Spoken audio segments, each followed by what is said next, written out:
अब हम वृद्धि संधि के बारे में समझेंगे।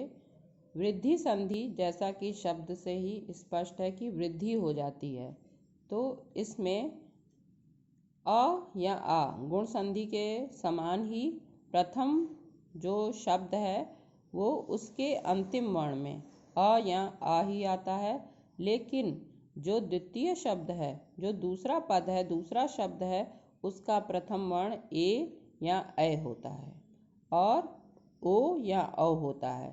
तो अ या आ के बाद ए आए तो ए हो जाता है, आ या आ के बाद ओ आए तो अ हो जाता है। इसे हम उदाहरण के द्वारा भी समझ लेते हैं।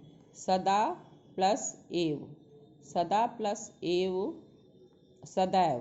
देखिए आ आया है प्रथम शब्द के अंत में, यानी पहला जो शब्द है उसके अंत में आ स्वर आया है और दूसरे जो शब्द है उसके प्रारंभ में ए आया है, तो आ और ए मिलकर बन गए ऐ। दूसरा उदाहरण समझ लेते हैं। महा प्लस ऐश्वर्य, ऐश्वर्य में ऐ आया है, तो आ और ऐ मिलकर बन गए हैं ऐ। आ और ऐ मिलकर बन गए ऐ, यानी जो बाद में आने वाला स्वर है उसी को वृद्धि प्राप्त होती है, इसीलिए इसे हम वृद्धि संधि कहते हैं। तीसरा उदाहरण है दंत प्लस ओष्ठ।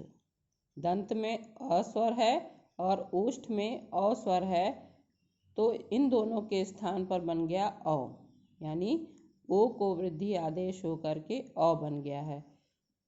फिर आगे का उदाहरण हम समझते हैं। महा प्लस औषध, महा प्लस औषध मिलकर बनता है महोषध। पहले पद का अंतिम वर्ण आ स्वर है और दूसरे पद का, दूसरे शब्द का जो प्रारंभिक वर्ण है, पहला वर्ण है, वो औ है। आ और औ मिलकर बन गए औ। अब हम आगे की संधि के बारे में समझेंगे।